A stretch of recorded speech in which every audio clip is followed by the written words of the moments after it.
서울중앙 가족 여러분, 6월 18일 목요일 새벽 말씀의 시간입니다. 오늘도 하나님의 은혜 가운데서 우리 모든 성도님들이 진정 영적으로 승리하는 하루가 되시기를 주의 이름으로 축원합니다. 오늘 우리가 함께 통독할 성경의 말씀은 시편 23편부터 30편까지의 말씀입니다.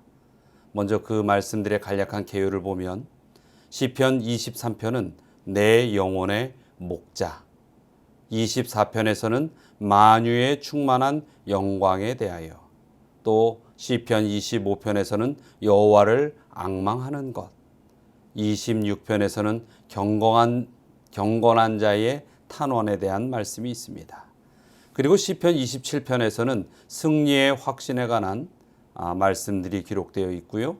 또 28편에서는 방패가 되는 여호와, 또 29편에서는 여호와의 영광과 능력, 그리고 30편에서는 오묘한 인도하심에 대한, 하나님의 인도하심에 대한 말씀이 기록되어 있습니다. 이 가운데에서 오늘 함께 은혜를 나누고자 이 본문은 시편 27편 승리에 관한 이야기지요. 3절부터 5절까지의 말씀입니다. 자, 시편 27편 3절부터 5절.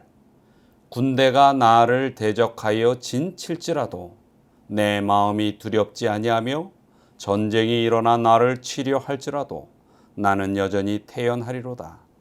내가 여호와께 바라는 한 가지 일, 그것을 구하리니 곧 내가 내 평생에 여호와의 집에 살면서 여호와의 아름다움을 바라보며 그의 성전에서 사모하는 그것이라. 여호와께서 환난 날에 나를 그의 초막 속에 비밀히 지키시고 그의 장막 은밀한 곳에 나를 숨기시며 높은 바위 위에 두시리로다. 다윗은 하나님께서 자신을 지켜주실 것이고 또 하나님과 함께하는 자신은 어려운 일이 있어도 승리할 것이라는 믿음의 다짐을 우리에게 이렇게 말씀을 통하여 들려주고 있습니다. 제가 두 번째 목회하던 교회에서 있었던 일입니다. 그 교회에 어느 한 초신자가 있었습니다. 참 어렵게 사시던 그런 분이었는데 형수가 그 형님이 돌아가신 이후에 받은 유산에서 꽤 큰 몫을 그 자신의 그 시동생에게 나누어 주게 되었습니다. 그래서 이분은 그 형수의 은혜에 감동을 하면서 신앙을 하게 되었고 또 교회 다니면서 나름 열심히 살아보고자 노력을 하였습니다. 그런데 이 초신자분이 어느 날부터인가 안색이 좀 어두워지는 것입니다. 그리고서 병원에 자주 다니시는 것입니다. 그리고 목사님, 제 건강을 위해서 좀 기도해 주세요 하고 기도 요청을 이제 하게 되었습니다. 어느 날 제가 그분을 방문 가서 이제 상담을 하게 되었어요. 선생님, 도대체 어떤 질병이기에 이렇게 힘들어 하십니까? 그랬더니 그분이 이렇게 저를 쳐다보더니 머뭇머뭇하다가 어렵사리 입술을 여는 것입니다. 목사님, 뭐 뚜렷한 병은 아니고 제 병은 건강염려증이라고 합니다. 의사 선생님이 그렇게 얘기했다는 것입니다. 건강염려증? 그런 병도 있나? 여러분, 건강염려증이라는 병이 그저 건강에 대해서 염려하고 자신에 대해서 이렇게 나는 아프지 않을까라는 그런 생각하는 사람들에 대한 것을 일컬어 그저 일반적으로 이야기하는 그런 용어 아닐까요? 제가 이 두산백과사전을 한번 찾아보니까 실제로 건강염려증이라는 그러한 부분을 질병으로 다루고 있는 것을 보게 되었습니다. 그 백과사전에 보면 이렇게 기록되어 있습니다. 사소한 신체적 증세 또는 감각을 심각하게 해석하여서 스스로 심각한 병에 걸려 있다고 확신하거나 두려워하고 여기에 몰두해 있는 상태. 그것을 건강염려증이라고 하는 것입니다.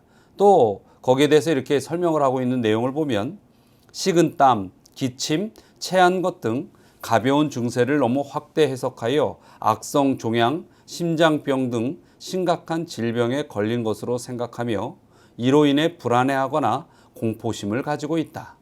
자신의 의학적 지식으로 검사 결과 아무런 이상이 나타나지 않아도 오진이라고 여기거나 심각한 질병이어서 의사가 자신에게 사실을 숨긴다고 생각하기도 한다. 그러니까 오히려 병이 아니라는 것으로 판명이 나면 그걸 오진이라고 생각한다는 것이죠. 어떤 이들은 적절한 치료나 보호를 받고 있지 못하다고 생각하거나 자신이 걸렸다고 믿는 질병이 자주 바뀌기도 한다.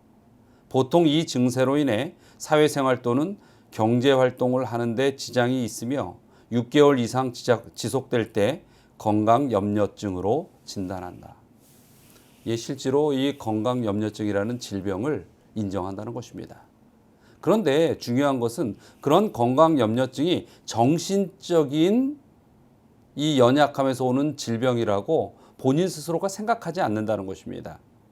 그래서 실제로 본인은 질병에 걸려 있다라고 믿기 때문에 그것을 정신적인 문제니까 정신적인 것을 치료하면 됩니다라고 아무리 이야기해도 그렇게 접근이 안 된다는 것입니다. 그래서 생각보다 이 건강염려증이라는 것이 사람들이 일상생활하는데 매우 어렵게 만든다고 합니다. 그리고 치료도 쉽지 않다는 것이죠. 제가 이 초신자분에게 그 이야기를 듣고 그분과 함께 하나님 앞에 기도하면서 많은 노력을 해보았습니다. 그런데 왜 이분에게 이렇게 건강염려증이 왔을까? 그분의 신체를 보면은 남자분이었는데 저보다도 한 10cm는 더 크고 이 뼈도 통뼈고 아주 겉으로 보기에는 너무나 건강하신 분이었어요. 이분이 어려웠을 때는 자기 몸 하나 믿고 나름 열심히 살았습니다. 그런데 이렇게 좀 가진 게 많고 손에 쥔 게 좀 생기다 보니까 자기 손에 쥔 이런 건강이나 재산이나 여러 가지 이전에 느껴보지 못했던 행복한 상황을 혹시 놓치지는 않을까 하는 그런 염려가 가득한 것입니다. 결국 이분의 질병은 놓지 못하는, 그리고 붙잡은 걸 뺏길까 봐 걱정하는 그런 마음에서 생긴 질병이라는 것을 알게 되었습니다. 그리고 그분의 심리적 이 모습을 볼 때에 마음 깊은 곳에 어느 곳에도 의지할 곳을 찾지 못하고 안정치 못한 모습을 보게 되었습니다. 여러분, 우리가 많은 것들을 우리 손에 붙잡고 산다고 해서 우리가 행복할까요? 아니요. 이분처럼 오히려 그것을 잃어버릴까 봐 사람들은 정신적으로 더 연약함에 빠지게 된다는 것입니다. 그리고 우리가 붙들고 있는 것들이 이 땅에서 사라질 것들이라면 그것은 썩은 동아줄과 같은 것이라는 것이죠. 사람이 살아가는 단계에 따라서 또는 삶의 현장에 따라서 처해 있는 환경에 따라서 사람들은 나름 이 고민하는 수준들이 각각 다릅니다. 그렇기 때문에 사람들이 힘들어하거나 고민하거나 염려하는 것들에 대한 절대적 가치 기준은 없다는 것이죠. 하지만 같은 상황에 처해 있다고 할지라도, 같은 처지에 처해 있다 할지라도 고민의 내용이 같지는 않습니다. 이것은 무엇을 이야기하는 것일까요? 우리가 어떤 상황에 처해 있든, 우리가 어떤 환경 속에서 힘겨운 일들이 밀려오든 그것을 대응하는 나의 모습은 꼭 절망일 필요가 없다는 것입니다.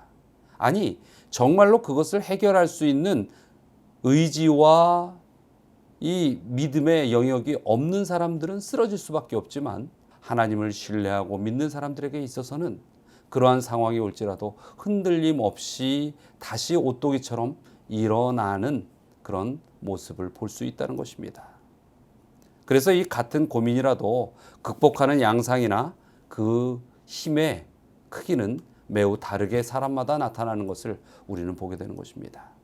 오늘 본문 가운데 보면 다윗이 처해져 있는 상황이 그리 좋지 못한 상황입니다. 사방에서 적에게 에워싸임을 당한 그런 다윗이었죠.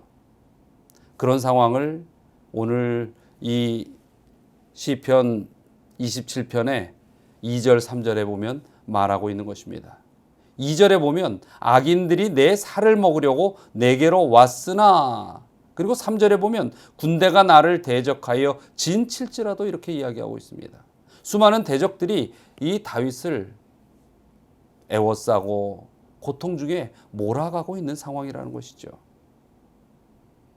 그러나 이러한 주변이 만만치 않은 그런 상황 속에 빠져 있는 다윗이지만은, 그리고 이 다윗이 악인이 누구인지 구체적으로 밝히고 있지는 않지만은, 군대가 또 어떤 군대인지 구체적으로 표현하고 있지는 않지만은, 다윗이 지금 이런 사면초가의 위기 속에 빠져 있고, 그럼에도 불구하고 그 상황 속에서 다윗은 오히려 자신의 굳건한 믿음의 의지처를 우리에게 들려주고 있다는 사실입니다.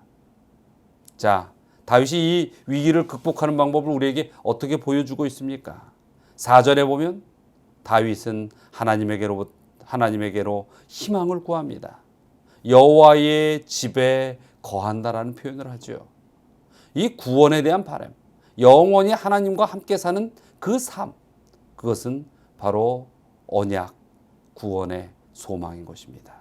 이 구원의 바람과 하나님에 대한 소망과 그 의지를 다윗은 분명코 드러내는 것이죠. 그리고 5절에 보면 하나님의 이 보호의 하나님에 대한 신뢰를 나타냅니다. 하나님께서 나를 보호하실 것이라는 것이죠.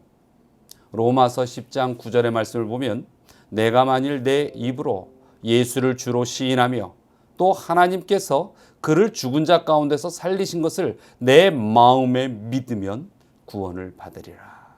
이렇게 이야기하고 있습니다. 다윗은 지금 이 하나님에 대한 믿음을 드러내는 그 순간, 그 상황 속에서도 어떠한 자기가 처해져 있는 모습이 변화되지는 않고 있습니다. 그럴지라도 그는 그의 마음에 하나님에 대한 신뢰를 드러내는 것입니다. 좀 전에 봉독한 이 로마서 10장 9절의 말씀처럼 우리가 어떠한 상황이 있든 예수를 주로 시인하며 또 믿는 믿음을 붙들고 살아갈 때에 구원의 소망이 우리에게 확고한 것이고, 그 소망을 가진 자는 결코 힘든 고통은 있을지라도 인생의 절망은 없다는 사실을 기억하고 살아가시게 되길 바랍니다. 오늘도 기꺼이 하나님을 시인하시기 바랍니다. 그리고 주님께서 나의 모든 것을 이끄시고 동행할 것이라는 그 사실을 온전히 붙들고 용기 내어 살아가시는 승리의 우리 모든 믿음의 가족들이 되시기를 이 아침에 간절히 바랍니다. 자, 오늘 기도의 제목입니다. 첫 번째는 우리의 인생을 이끄시는 하나님에 대한 믿음의 확신을 하나님 앞에 감사드리는 기도를 꼭 올리시기 바랍니다. 무엇인가를 주십시오가 아니라 이미 주셨기에 그것에 감사하는 기도를 돌린다는 것 또한 매우 중요한 것이라 생각합니다. 그리고 두 번째, 유금덕 집사님 가정과 유명자 성도님 가정을 위하여 기도해 주시기 바랍니다.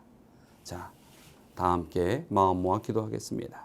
사랑과 은혜가 많으신 하나님, 진정 저희의 모든 발걸음을 믿음의 길로 인도하여 주시고 주님 없이 세상에서 배회하며 살 수밖에 없는 나그네와 같은 우리의 영혼을 믿음의 온전한 주님의 자녀요 또 구원의 소망을 가진 백성으로 삼아주시오니 그 은혜를 감사드립니다. 항상 주님께서 저희와 동행하심을 기억하고 감사드리는 삶을 살게 또한 인도하여 주시옵소서. 그리고 유근덕 지사님과 유명자 선도님 가정을 위하여 기도합니다. 그 이름을 기억하시고 그 가정을 눈동자와 같이 살피시고 항상 믿음 안에서 주님 오시는 그날까지 구원의 언약을 붙들고 살아갈 수 있는 승리의 주님의 자녀가 되도록 축복하시고 이끌어 주시옵소서. 오늘 하루도 이 서울중앙 농원 안에 있는 모든 주님의 자녀들 다 승리의 삶을 살 수 있도록 축복하시기를 간절히 바라며 예수 그리스도의 이름으로 기도드리옵나이다.